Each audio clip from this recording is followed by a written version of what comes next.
जब रात का अंधेरा गहराता है और जंगल की सन्नाटे में किसी अनजानी ताकत का एहसास होता है, तो क्या तुम तैयार हो उस खौफनाक रहस्य का सामना करने के लिए जो हर कदम पर तुम्हें अपनी गिरफ्त में लेने को तैयार है। गांव के एक शांत से कोने में तान्या और सिया गर्मियों की छुट्टियां बिताने आई थीं। तान्या की नानी का घर गांव के बाहर था, जहां हर तरफ हरियाली और शांतिपूर्ण वातावरण था।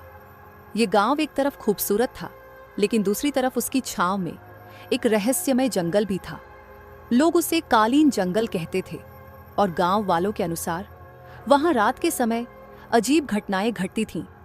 अनुसार उस जंगल में एक चुड़ैल का वास था, जो रात को बाहर आती थी और अपने जाल में फंसी हुई आत्माओं को अपनी तरफ खींच लेती थी।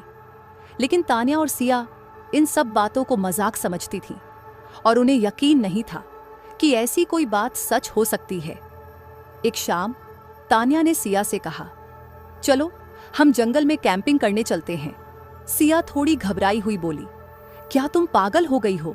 लोग कहते हैं कि वहां कुछ अजीब होता है।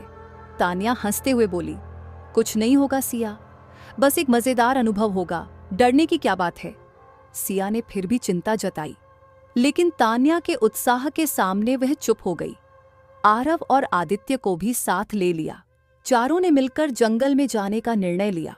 शाम का समय था और जैसे ही वे जंगल के पास पहुंचे, एक अजीब सी खामोशी ने उन्हें घेर लिया। हवा में हल्की ठंडक थी और चांद की रोशनी पेड़ों के बीच से छनकर आ रही थी। चारों के दिलों में हल्की घबराहट थी, लेकिन तान्या और आरव ने इसे नजरअंदाज करते हुए कैंपिंग शुरू की। तुम दोनों डर रहे हो? आरव ने आदित्य से मजाक करते हुए पूछा। नहीं, कुछ नहीं है, आदित्य ने थोड़ी घबराहट में कहा, लेकिन उसकी आवाज में साफ दिख रहा था कि वह भी डर रहा था। सिया और तान्या आग के पास बैठी थीं और जंगल के इर्द गिर्द सन्नाटा था। किसी भी दिशा से कोई आवाज नहीं आ रही थी। फिर अचानक एक अजीब सी ध्वनि सुनाई दी, जैसे कोई हल्के हल्के कदमों से चल रहा हो। सिया ने डरते हुए पूछा, तुमने सुनी? तान्या ने एक पल चुप रहते हुए कहा, कुछ नहीं है, तुम ज्यादा सोच रही हो। लेकिन तभी एक साया दिखाई दिया।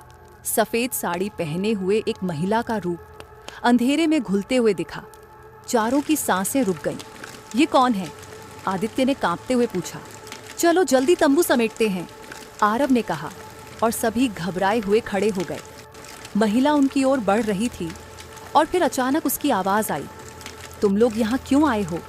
सिया ने कांपते हुए कहा, हम सिर्फ कैंपिंग करने आए थे, हमें कुछ नहीं करना। महिला ने उन्हें एक गहरी नजरों से देखा। तुम लोग यहाँ नहीं रुक सकते, जंगल हमें कभी नहीं छोड़ता। चारों ने एक दूसरे को देखा और बिना एक शब्द कहे जंगल से बाहर दौड़ पड़े। वे जब गांव लौटे तो तान्या की नानी ने उन्हें आते हुए देखा। उनका चेहरा थका हुआ और घबराया हुआ था। नानी ने दरवाजे से ही पूछा, क्या हुआ, तुम लोग बहुत जल्दी लौट आए? तान्या और सिया एक दूसरे को देख रहे थे, लेकिन किसी ने भी कुछ नहीं कहा। कुछ नहीं नानी, तान्या ने हल्के से कहा, बस थोड़ा जल्दी घर लौटने का मन हुआ। नानी ने एक गहरी सांस ली और फिर पूछा, क्या तुमने जंगल में कुछ देखा? तान्या और सिया चुप रहे और आरव ने ही कहा, नानी, उस जंगल में कुछ तो है। हम जो देख चुके हैं वह शायद हम नहीं समझ पाए। नानी ने उनकी बातों को ध्यान से सुना और फिर धीरे से बोली, बच्चों, मैंने तुम्हें पहले भी कहा था कि जंगल को लेकर तुम्हें सतर्क रहना चाहिए। ये जंगल कभी किसी को चैन से नहीं रहने देता। वहां एक पुरानी आत्मा है जो किसी को भी अपनी गिरफ्त में ले सकती है। तुम लोग भाग्यशाली हो कि वापस आप आए हो। तान्या ने चुपचाप नानी की बातों को सुना। उसकी आंखों में डर और उलझन दोनों थे। नानी, वह सच में चुड़ैल थी? उसने हल्के से पूछा। नानी ने सिर झुकाकर कहा, तुम लोग अपने मन की बातों को समझ नहीं पाओगे। ये जंगल बहुत पुराना है और यहाँ की आत्माएं कभी शांति नहीं पाती। यही कारण है कि लोग कहते हैं कि यह जंगल हमेशा अपने रहस्य को अपने पास रखता है। उस रात तान्या और सिया चुपचाप सो गए, लेकिन उनके मन में उस रहस्यमय जंगल और उसकी चुड़ैल का भय बना हुआ था। वे जानते थे कि जो कुछ भी उन्होंने देखा था वह एक सामान्य घटना नहीं थी। उनके दिमाग में उस महिला का चेहरा और उसकी खौफनाक आवाज गूंज रही थी।